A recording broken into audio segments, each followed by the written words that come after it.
নবম শ্রেণীর সকল ছাত্রছাত্রীদের প্রোগ্রেস টিউটোরিয়াল ইউটিউব চ্যানেল এবং ফেসবুক পেজে স্বাগত।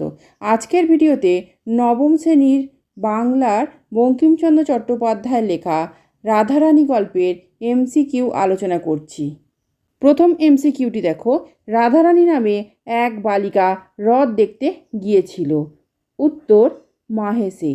পরের এমসিকিউটি দেখো, বালিকা রাধারানীর কত বয়স পরিপূর্ণ হয়নি? উত্তর একাদশ।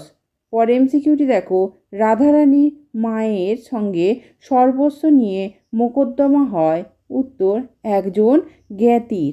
পরের এমসিকিউটি দেখো, রাধারানীর বিধবা মা মোকদ্দমাটি হেরে গেল। উত্তর হাইকোর্টে। পরের এমসিকিউটি দেখো, ডিক্রিদার জ্ঞাতি রাধারানী ও তার মাকে বের করে দিল। উত্তর ভদ্রাসন থেকে। পরে এমসিকিউটি দেখো, ডিক্রিদার সকলই লইল। সকল সম্পত্তির পরিমাণ ছিল প্রায়। উত্তর 10 লক্ষ টাকার।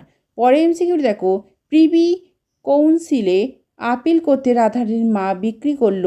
উত্তর অলঙ্কার আদি। পরে এমসিকিউটি দেখো, বিধবা রাধারানীর মা আপিল করেছিল। উত্তর প্রিভি কাউন্সিলে।